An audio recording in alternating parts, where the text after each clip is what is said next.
하나님께서 주일 오전 여러분들에게 주시는 말씀은 요한복음 6장입니다.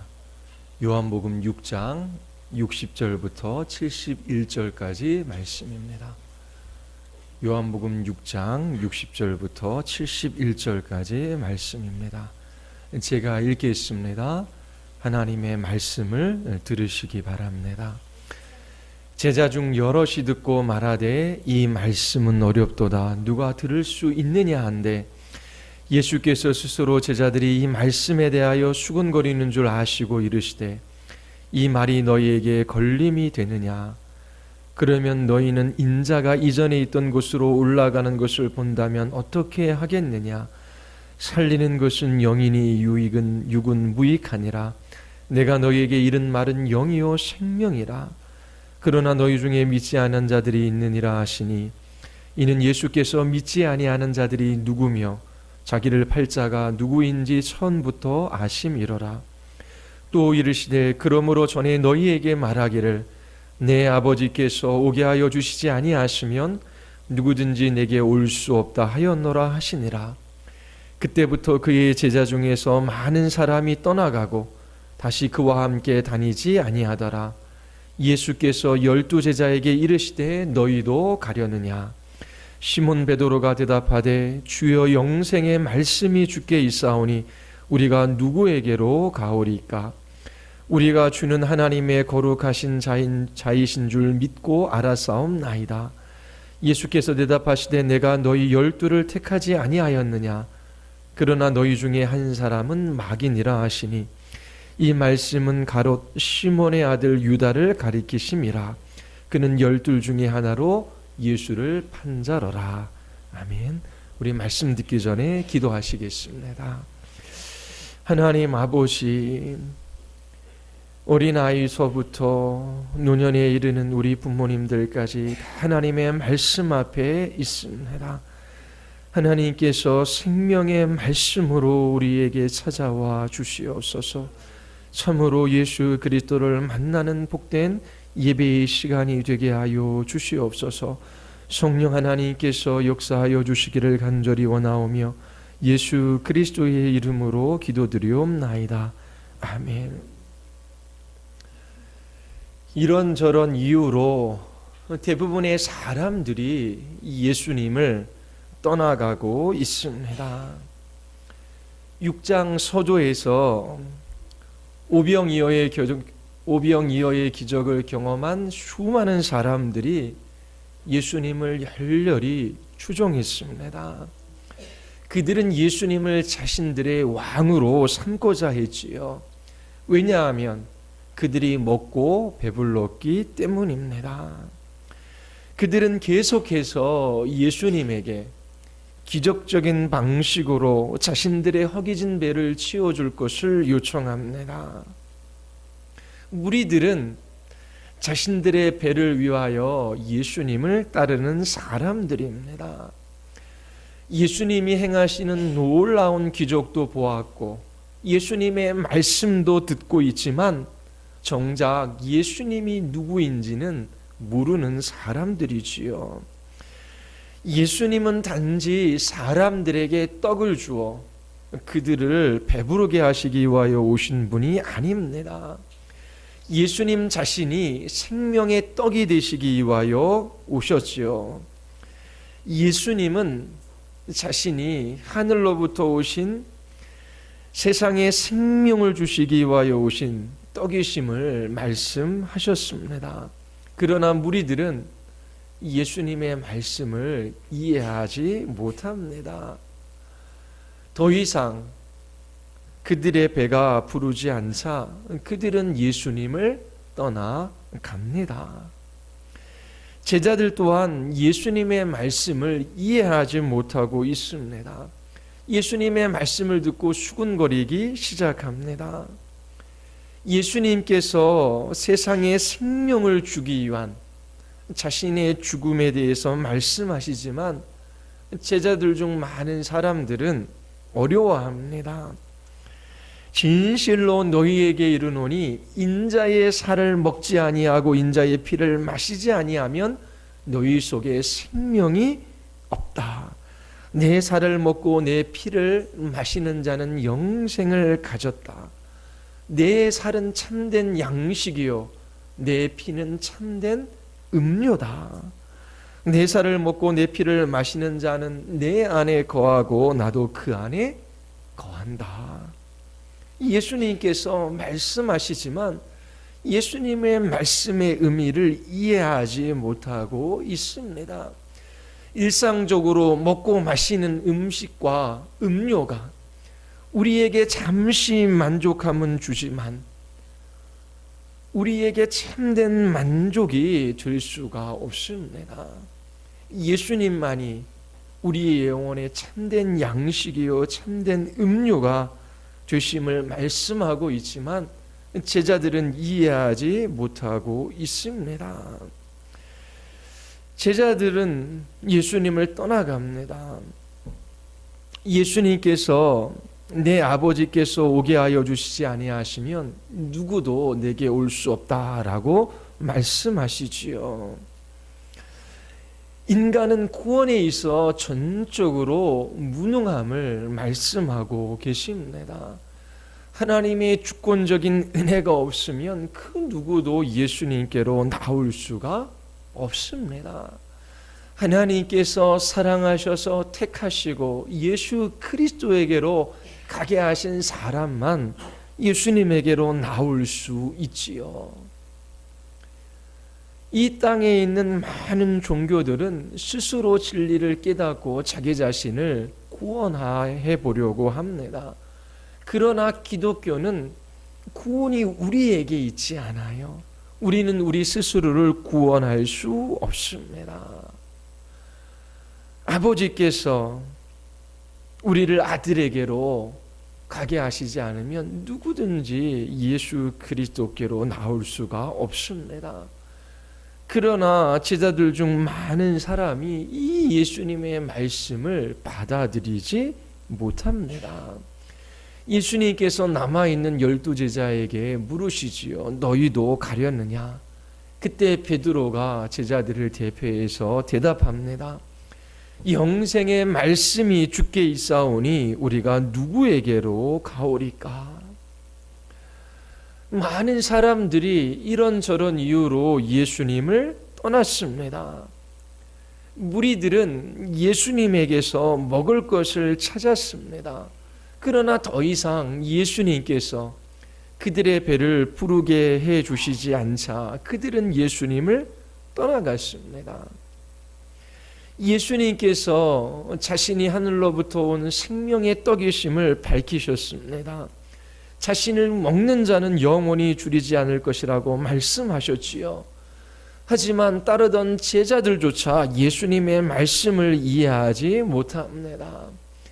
아버지께서 이끌지 아니하면 아무도 내게 올 수 없다라고 말씀하시자 제자 중 많은 사람들이 예수님을 떠나갔습니다. 여러분들은 어떠하십니까? 예수님을 따르고자 하지만 여러분들 안에 있는 그 채워지지 않는 욕망으로 인하여 예수님을 떠나가시겠습니까? 예수님의 십자가의 죽으심과 하나님의 주권적인 은혜에 대한 이 진리를 잘 알지 못하기에 예수님을 떠나갔던 제자들처럼 여러분들도 예수님을 떠나가시겠습니까? 베드로는 너희도 가려느냐라고 하는 이 예수님의 물음에 분명한 신앙을 고백합니다. 주여, 영생의 말씀이 주께 있사오니 우리가 누구에게로 가오리까? 이러한 신앙을 고백하는 베드로는 어떤 생각을 가지고 있었을까요? 어쩌다 믿게 된 그런 신앙이 아닙니다. 베드로는 충분히 생각한 끝에 이런 고백을 하고 있습니다. 많은 사람들이 예수님을 떠나가지만 베드로는 예수님을 떠나갈 수 없는 분명한 이유를 가지고 있습니다. 요한복음 전체를 기록한 목적이 있어요. 예수님이 누구이신지, 그분의 인격과 그분이 하신 일을 우리에게 소개하고 있지요. 이 요한복음을 기록한 목적은 예수가 그리스도이시며 하나님의 아들이심을 믿게 하는 데 있습니다. 믿음으로 영생을 얻게 하기 위하여 이 요한복음을 기록했습니다. 요한복음 1장에서 성육신하신 예수 그리스도 그분의 인격을 소개하고 있지요. 태초에 말씀이 계시니라, 이 말씀이 하나님과 함께 계셨으니 이 말씀은 곧 하나님이시라. 말씀이 육신이 되어 우리 가운데 거하심에 우리가 그의 영광을 보니 아버지의 독생자의 영광이요 은혜 위에 은혜가 충만하더라. 우리가 다 그의 충만한 데서 받으니 은혜 위에 은혜로라. 태초부터 있었던 말씀은 하나님이십니다. 영원한 말씀이 인간의 몸을 취하셔서 우리 가운데 오셨습니다. 인간의 몸을 취하셔서 이 땅에 오신 하나님의 아들은 영원전서부터 계셨던 하나님이시지요. 그분은 하나님의 영광을 우리의 눈으로 볼 수 있게 나타내셨습니다. 독생자 안에 있는 하나님의 영광은 은혜와 진리로 충만했습니다. 우리는 은혜와 진리가 충만하신 예수님께로부터 넘치는 은혜를 받습니다.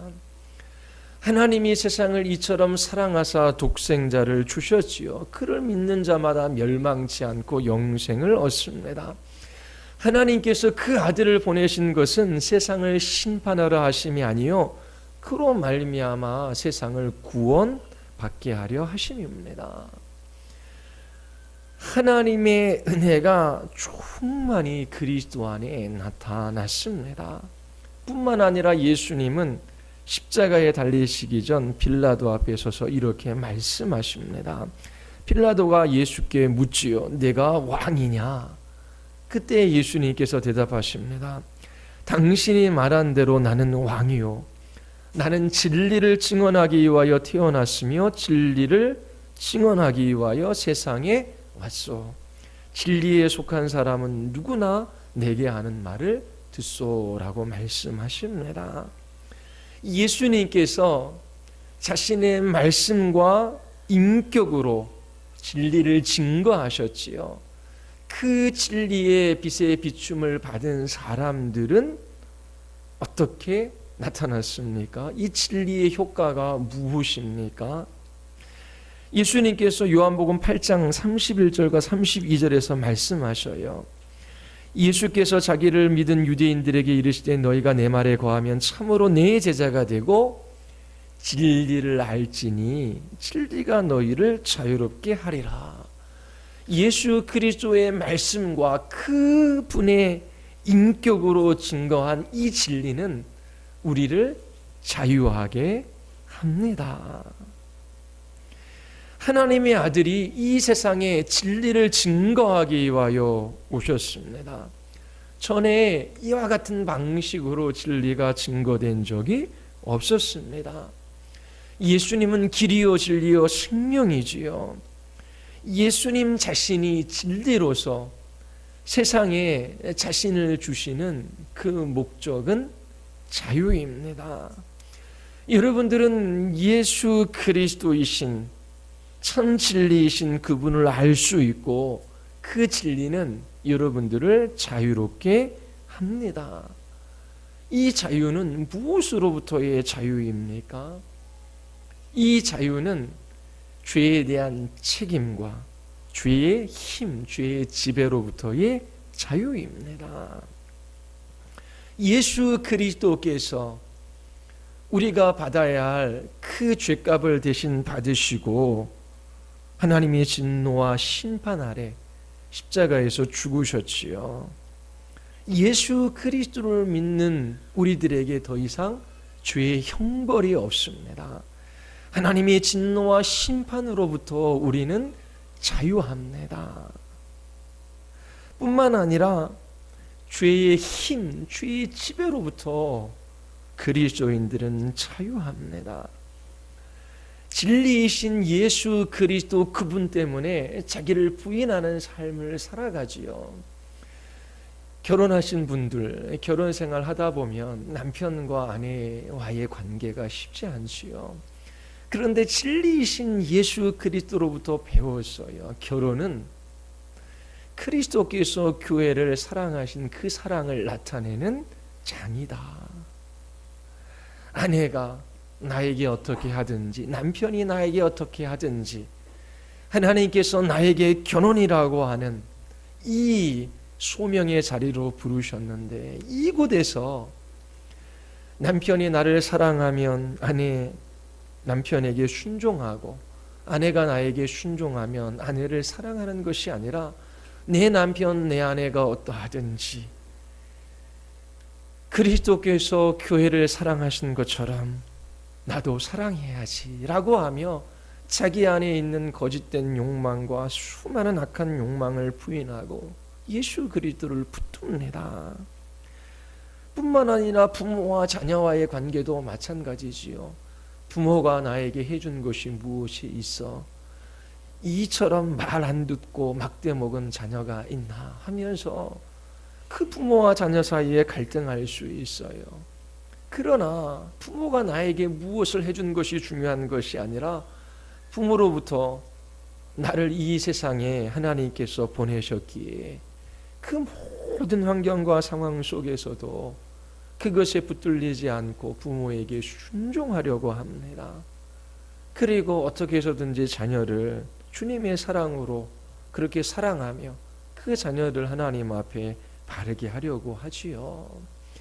자기 자신의 욕망을 따라 살아가는 것이 아니라 진리이신 예수 그리스도와 그분의 말씀을 따라 나는 죽고 내 안에 그리스도만 살았다라고 고백하며 그렇게 하나님 앞에 자기를 부인하며 살아갑니다. 죄된 욕망이 우리를 지배하고자 합니다. 그때에 자기 자신에게 말하지요. 나는 죄에 대해서 죽었다. 이 죄가 나를 지배할 수 없다.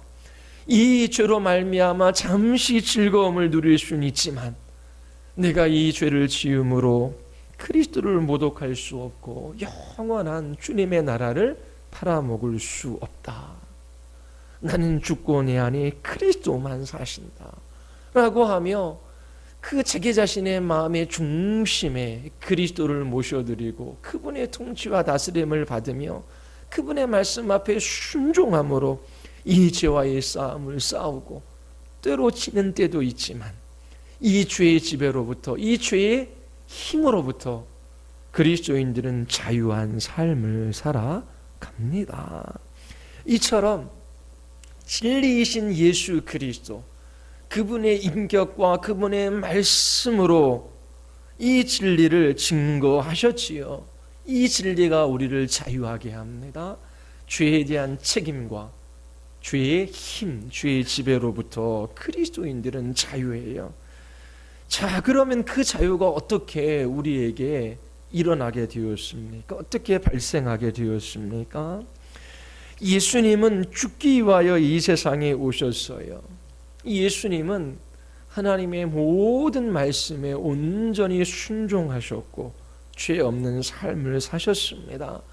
그리고 하나님이 정하신 그때에 자기 자신을 십자가에 내어 주셨습니다. 여러분 지난주 설교를 기억하지요. 예수님은 자신이 어떠한 죽음으로 죽을 것을 미리 아셨습니다. 나는 하늘에서 내려온 살아있는 떡이니 사람이 이 떡을 먹으면 영생하리라. 내가 줄 떡은 곧 세상의 생명을 위한 내 살이니라.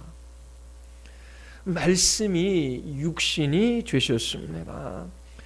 예수님은 전에 결코 우리가 보지 못했던 하나님의 영광을 우리에게 나타내어 보여주셨습니다.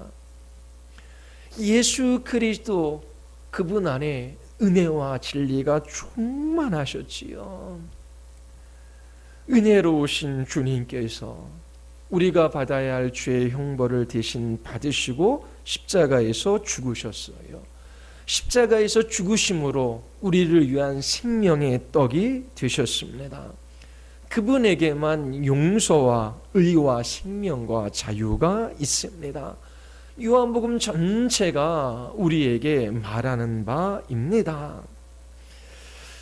오늘은 요한복음 이 후반부에 나와 있는 두 구절을 중심으로 어떻게 우리에게 생명과 자유가 주어지는지 여러분들에게 설교하고자 합니다. 63절과 68절입니다. 이 두 구절 모두는 생명을 주시는 예수님의 말씀에 관해서 언급하고 있지요. 우리 63절 같이 한번 읽어볼까요? 살리는 것은 영이니 육은 무익하니라. 내가 너희에게 이른 말은 영이요 생명이라. 살리는 것은 영이다. 성령님이시다 라고 하는 것이지요. 육은, 우리의 육은 무익합니다. 우리의 육, 사람이 생명을 줄 수 있는 것이 아니지요. 그리고 예수님께서 이르신 말씀이 영이요 생명이다 라고 말씀하십니다. 그리고 68절 우리 같이 한번 읽어볼까요? 시몬 베드로가 대답하되 주여 영생의 말씀이 주께 있사오니 우리가 누구에게로 가오리까? 63절에서 예수님이 분명히 말씀하셨어요. 내가 너희에게 이른 말은 영이요 생명이다. 그리고 68절에서 베드로는 주께 영생의 말씀이 있습니다 라고 대답합니다. 이 두 구절을 통해 어떻게 예수님이 여러분들에게 생명과 자유를 주시는지 여러분들이 알 수 있게 되기를 바랍니다. 68절을 보십시오. 예수님의 말씀을 들은 제자 중 많은 사람들이 예수님을 떠났습니다. 예수님께서 무엇을 말씀하셨기에 많은 사람들이 떠나갔습니까? 65절에서 예수님은 아버지께서 내게 오게 하여 주시지 아니하시면 아무도 내게 올 수 없다라고 말씀하셨습니다. 그때 많은 제자들이 예수님을 떠나갔고 그와 함께 다니지 않았습니다. 아버지께서 내게 오게 하여 주시지 아니하시면 아무도 내게 올 수 없다. 이 말의 의미가 무엇입니까? 구원이라고 하는 것, 이 생명이라고 하는 것, 자유라고 하는 것은 전적으로 하나님에게 달려있다라고 하는 것입니다. 하나님께서 우리를 사랑하셔서 택하심으로 우리를 아들에게 보내어 주시지 아니하면 우리 중 그 누구도 예수님께로 나올 수 없어요. 예수님을 믿을 수 없어요. 인간은 구원에 있어 전적으로 무능하고 부패한 존재입니다.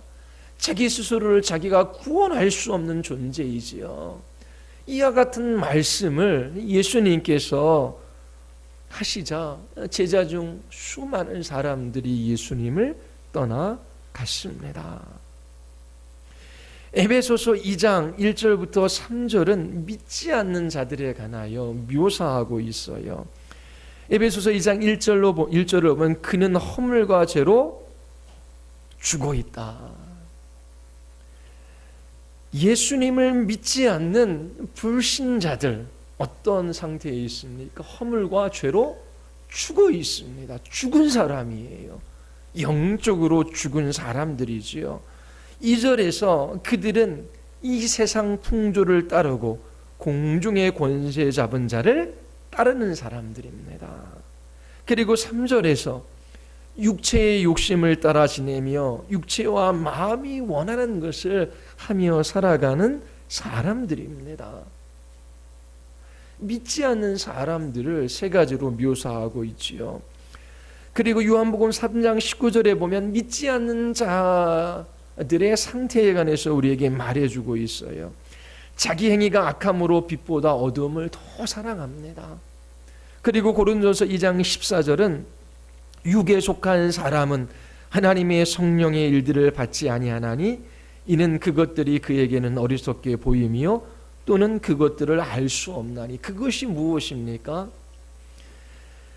믿지 않는 사람들이 알 수 없는 게 무엇입니까? 영광의 주가 십자가에 못 박힌 것, 하나님이 자기를 사랑하시는 자들을 위하여 예비하신 모든 것, 하나님께서 우리에게 은혜로 주신 것이 무엇인지 믿지 않는 사람들은 몰라요. 그것들은 영적으로 분별되기 때문입니다. 육에 속한 사람들은 성령의 일들을 받지 않았기 때문에 예수 그리스도의 십자가의 사건이 어리석게만 보이는 것이지요. 그리고 에베소서 4장 17절부터 19절까지 믿지 않는 자들을 이렇게 말하고 있습니다. 그들은 마음에 허망한 것으로 행한다. 그들의 총명은 어두워져 있다. 무지하고 그들의 마음은 굳어 있다. 감각이 없는 자가 되어 자신을 방탕에 방임하여 모든 더러운 것을 욕심으로 행하는 자들이다. 이처럼 믿지 않는 모든 자들은 영적으로 죽어 있어요. 죽은 사람이 어떻게 자신에게 생명을 줄 수 있습니까? 구원에 있어 인간은 전적으로 무능하고 부패합니다. 하나님의 주권적인 은혜 없이 하나님께서 우리를 예수 그리스도에게 보내어 주셔서 그분의 영광을 보게 하여 주시지 아니하시면, 은혜를 베풀어 주시지 아니하시면 아무도 구원받을 수 없습니다. 이러한 말씀을 예수님께서 무리들에게 하신 거예요.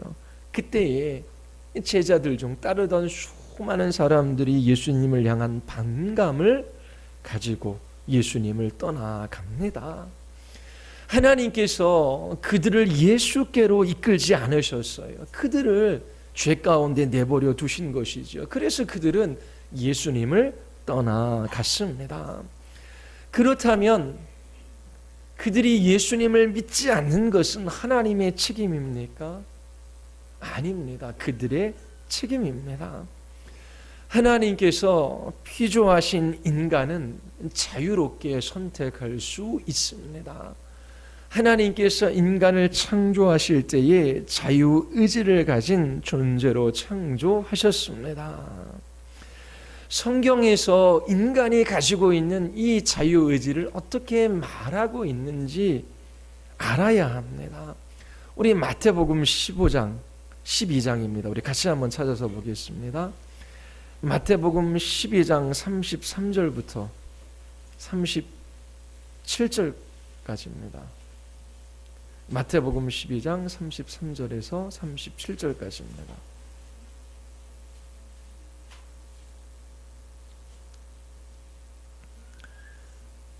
우리 같이 함께 읽어볼까요? 나무도 좋고 열매도 좋다 하든지 나무도 좋지 않고 열매도 좋지 않다 하든지 하라. 그 열매로 나무를 아느니라. 독사의 자식들아, 너희는 악하니 어떻게 선한 말을 할 수 있느냐? 이는 마음에 가득한 것을 입으로 말함이라.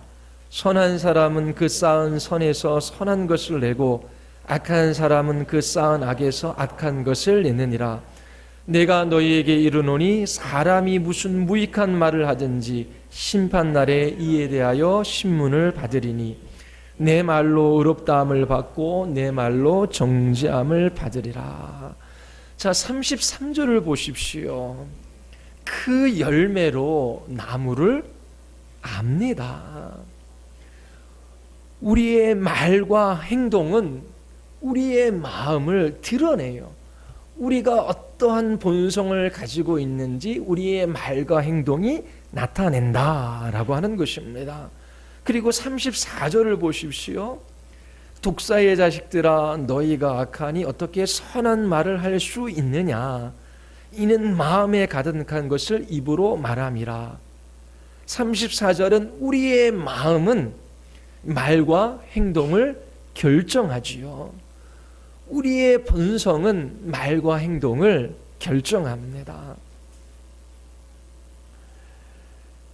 우리의 선택은 우리의 마음 안에서 비롯됨을 이 구절이 우리에게 알려주고 있어요. 마음은 말을 결정합니다. 그 사람이 어떠한 본성을 가지고 있느냐에 따라 그 사람의 말과 그 사람의 행동이 나타나는 것이지요.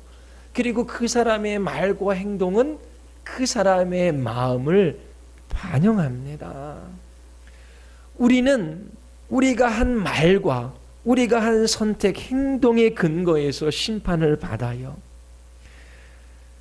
36절을 보십시오. 내가 너희에게 이르노니 사람이 무슨 무익한 말을 하든지 심판날에 이에 대하여 신문을 받으리니 내 말로 의롭다함을 받고 내 말로 정죄함을 받으리라. 그의 마음은 말과 행동을 결정하지요.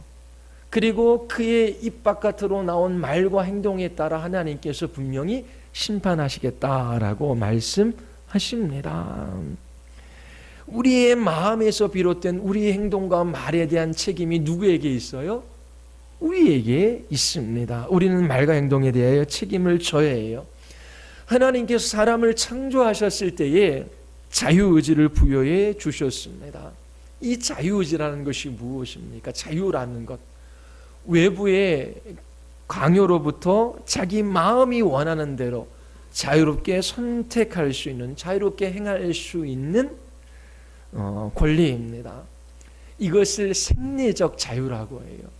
하나님께서 인간을 창조하셨을 때 이 자유를 주셨어요. 외부의 강요로부터 자유롭게 자기의 마음이 원하는 대로 행동하고 말할 수 있는 그런 자유가 누구에게나 주어졌습니다. 그런데 타락한 인간은 허물과 죄로 죽었어요. 세상의 풍조를 따르고 공중의 권세 잡은 자를 따르지요. 육체의 욕심을 따라 지내며 육체와 마음이 원하는 것을 하며 살아갑니다. 죄와 마귀의 종으로 살아가는 것이지요. 예수 그리스도를 모르는 사람들의 그 마음이 있습니다. 그 마음이 원하는 바, 그것을 따라 그 누구든지 살아가요. 그런데 믿지 않는 사람들의 마음은 죄악된 마음입니다. 그들은 의로운 것을 사랑할 수 없어요. 하나님을 찾지도 않아요. 하나님의 말씀을 따라 순종하려고 하지도 않고, 그리고 그렇게 할 수도 없지요. 그들의 마음 안에서, 믿지 않는 불신자들의 마음 안에서 나오는 모든 것은 하나님과 반대되는 것입니다. 금이 든 상자가 있어요. 금이 든 상자를 열고 꺼내면 뭐가 나옵니까? 금이 나오지요. 그런데 돌이 든 상자가 있어요. 돌이 든 상자에서 손으로 꺼내 들면 뭐가 나옵니까? 돌이 나옵니다. 손은 자유의지를 나타내요. 그리고 이 상자는 마음이지요. 마음에 있는 것이 바깥으로 나오는 것입니다. 예수 그리스도를 믿지 않는 모든 사람들은 하나님의 말씀을 따라 순종하며 살아가려고 하지도 않고 그렇게 할 수 있는 힘도 없어요. 그들의 마음 안에서 나오는 것은 죄와 악뿐입니다. 마음이 원하는 것을 하지만 하나님 앞에서 마땅히 행해야 될 것들을 행하지 못하는 것이지요. 그러나 그리스도인들은 외부에 강요 없이 자유롭게 자기 자신이 원하는 것을 선택할 수 있는 생리적인 자유뿐만 아니라 도덕적 자유가 있어요. 하나님을 기쁘시게 해드리는 그러한 순종의 삶을 살기를 원하고 또 그렇게 살아갈 수 있는 힘과 능력도 주어지는 것이지요. 그러나 예수 그리스도를 믿지 않는 사람들의 마음은 하나님을 대적하고 하나님을 불신하며 자기 자신의 육체와 욕심을 따라서만 행합니다. 그 마음 안에서 나오는 것, 그것이 악한 것일 수밖에 없는 것입니다. 예수님을 떠나간 사람들을 보십시오. 그들은 그들의 마음이 원하는 것을 따라 자유롭게 선택을 한 것입니다. 그들은 예수님이 아닌 세상을 선택했어요. 그래서 예수님을 떠나간 것입니다. 그들의 마음을 따라 행동한 것에 대한 책임이 그들에게 있는 것이지요. 한 가지 더 예를 들어볼게요. 제가 커피가 있고 녹차가 있으면 무엇을 마시겠습니까? 제가 커피 좋아하는 거 아시죠? 커피를 마셔요. 그러면 이 마음의 성향이 정해져 있는 거예요. 어떻게 해요? 커피를 좋아하는. 그러니까 마음이 원하는 대로 어떻게 해요? 커피에 손이 가는 것이지요. 분명히 녹차도 있고 커피도 있고 두 가지를 선택할 수 있지만 마음의 성향은, 이 본성은 결정되어져 있어요. 한쪽으로밖에 손이 안 가는 거예요. 마찬가지로 하나님을 떠나간 죄인들은 그 마음의 성향, 그 마음으로부터 나오는 것이 하나님을 대적하고 하나님과 원수된 채 행하는 것, 그것밖에 없다라고 하는 거예요. 그래서 마음이 원하는 대로 그들이 선택해서 예수님을 떠나간 것입니다. 그들의 선택에 대한 그들의 책임이 분명히 있습니다. 수많은 사람들이 예수님을 떠나갔지요. 그런데 예수님 곁에 머문 사람들도 있습니다. 예수님께서 제자들에게 너희도 가려느냐라고 물으시죠. 시몬 베드로가 예수님께 대답합니다. 우리가 누구에게로 가오리까? 이 간단한 질문과 답 속에서 우리는 베드로의 생각을 엿볼 수 있습니다. 베드로는 충분히 생각하고 이러한 말을 하고 있어요. 우리가 어디에서 다른 주님을 찾을 수 있겠습니까? 예수 그리스도 외에 다른 주님이 이 세상에 어디 있을 수 있겠습니까? 우리가 어디에서 예수님 아닌 다른 구원의 길을 찾을 수 있겠습니까? 예수 그리스도 외에 다른 구원의 길, 다른 주님은 이 세상에 없습니다. 우리는 주님을 떠나지 않겠습니다. 주님에게 생명의 말씀이 있습니다 라고 하는 고백입니다. 여러분들이 예수님을 떠나지 않은 이유가 무엇입니까? 베드로처럼 예수님 곁에 머무를 수밖에 없는 충분한 이유를 여러분들도 가지고 있습니까? 그런 것들에 관해서 생각해 본 적이 있으십니까? 그냥 믿게 된 것이 아니라 믿음에 대한 분명한 이유가 있는 것입니다.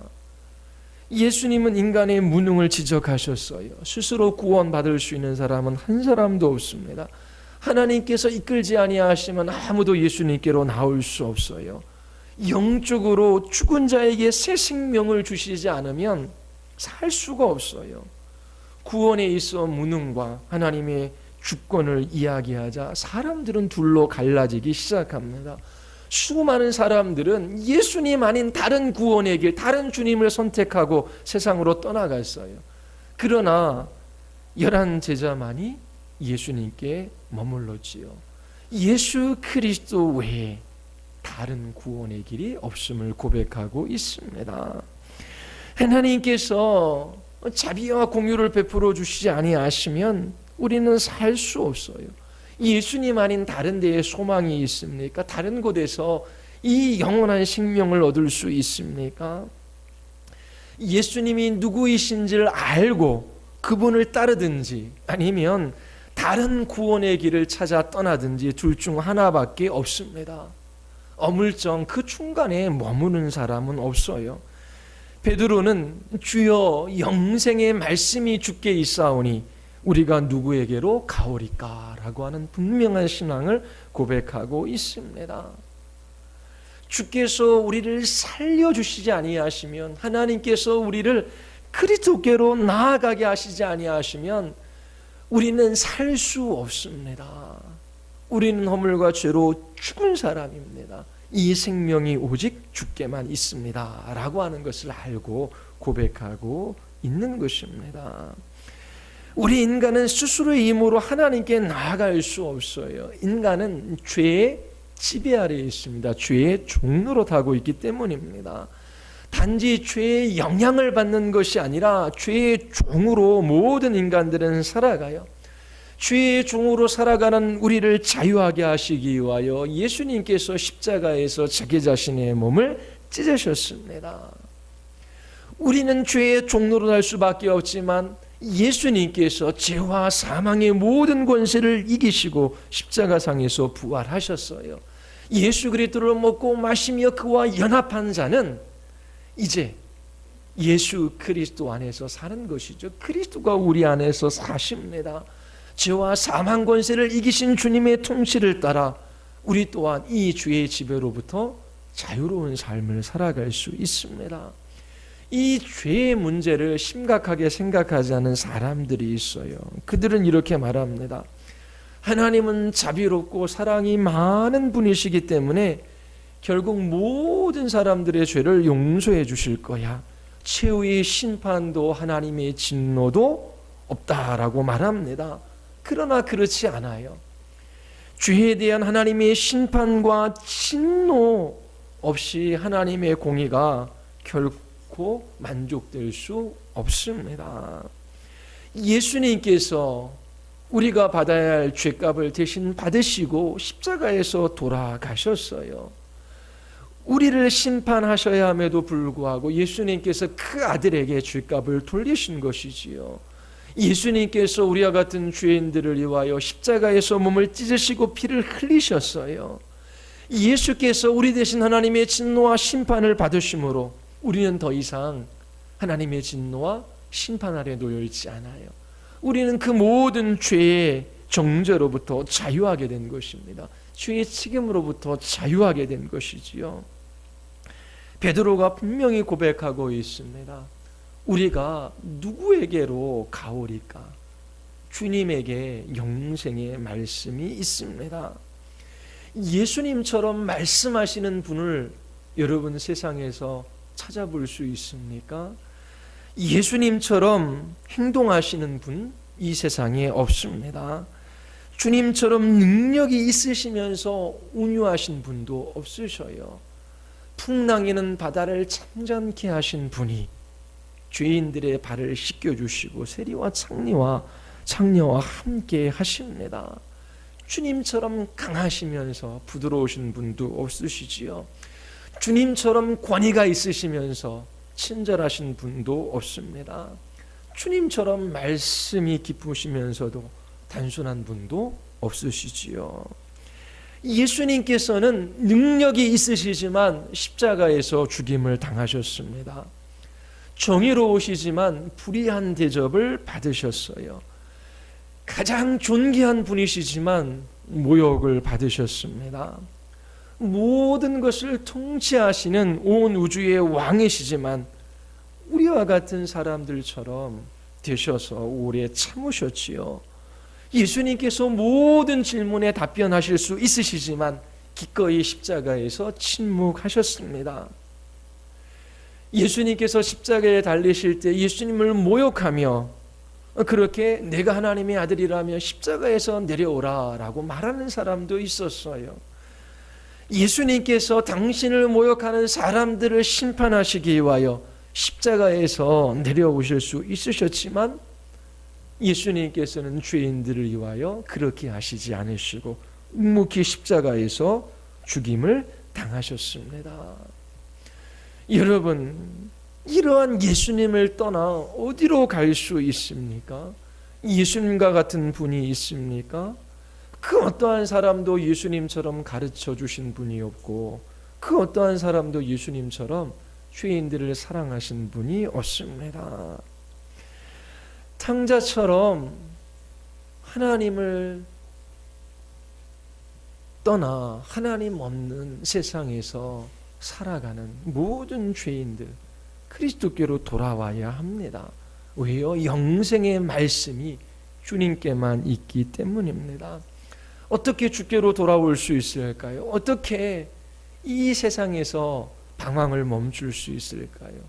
어떻게 예수님께 저항하는 마음을 그치고 그분의 말씀에 순종할 수 있을까요?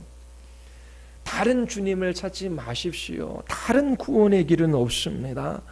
예수님보다 더 나은 주님도 없습니다. 예수님보다 더 존귀하신 분, 더 좋은 보물도 없어요. 더 좋은 친구도 없습니다. 예수님을 이렇게 보고 계십니까? 어떻게 우리가 독생자 안에 있는 그 하나님의 영광을 볼 수 있겠습니까? 살리는 것은 영입니다. 생명을 주시는 분은 성령님이시지요. 육은 아무런 도움도 되지 못해요. 예수님이 하신 이 말씀은 영이요 생명입니다. 하나님의 영과 예수님의 말씀과의 관계를 주목하십시오. 성령께서 예수님의 말씀을 사용하셔서 일하십니다. 성령께서 역사하실 때에 우리는 더 이상 다른 생명, 다른 구주를 찾지 않아요. 주님, 제가 여기에 있습니다. 저는 주님의 것입니다. 라고 하는 고백을 하게 됩니다. 예수님의 말씀은 죽은 영혼, 그분에게로 나올 수 없는 영혼들에게 생명을 줍니다. 성령께서 말씀을 사용하셔서 우리의 마음 안에 그 진리의 빛을 비추어 주실 때에 우리는 이 세상에서 예수님을 가장 소중한 분으로 여기게 됩니다. 그때 베드로처럼 고백하게 되는 것이지요. 주여, 주께 영생의 말씀이 있사오니 우리가 누구에게로 가오리까? 우리는 진리와 은혜로 충만하신 아버지의 독생자의 영광을 봅니다. 아버지의 독생자의 영광을 봄으로 은혜 위에 은혜를 받습니다. 새 생명을 받는 것이죠. 참된 자유를 누리게 됩니다. 여러분들에게 생명을 주시는 분은 성령님이셔요. 예수님께서 믿는 우리들을 끝까지 지켜주십니다. 그리고 마지막 날에 우리를 다시 살리지요. 예수님을 떠나 다른 곳으로 가지 마십시오. 예수 그리스도의 다른 생명, 다른 구주, 다른 구원의 길은 없습니다. 다른 자유도 없습니다. 예수님께서는 믿는 여러분들을 결코 떠나지 않습니다. 예수님께서는 이 세상에 떡을 주시기 위하여 오신 분이 아니라 당신 자신이 생명의 떡이 되시기 위하여 오셨어요. 예수 그리스도께서 십자가에서 당신의 살을 찢으시고 그의 피를 흘리셨기에 그분의 살을 먹고 그분의 피를 마시는 자들은 참된 만족을 얻습니다. 영원한 생명을 얻지요. 참된 자유를 누리게 됩니다. 더 이상 믿는 우리들에게 정죄함이 없어요. 그리고 주의 힘으로부터 자유하게 됩니다. 기꺼이 자발적으로 그렇게 하나님을 이 땅에서 섬기다가 영원한 주님의 나라로 돌아갑니다. 여러분들이 예수님 곁에 머무르는 분명한 이유를 가지고 있으십니까? 그리고 베드로처럼 고백할 수 있으십니까? 주님, 주께만 영생의 말씀이 있사오니 우리가 누구에게로 가오리까? 여러분들도 베드로와 같은 동일한 신앙 고백을 할 수 있게 되기를 바랍니다. 우리 같이 한번 기도하시겠습니다. 우리 이 시간 같이 한번 기도할 때에 다른 구주, 다른 구원의 길, 다른 생명, 다른 자유, 다른 진리는 없습니다. 예수 그리스도만이 길이요 진리요 생명이십니다. 주께 영생의 말씀이 있사오니 우리 또한 베드로처럼 주님 곁에 머무르기를 원합니다.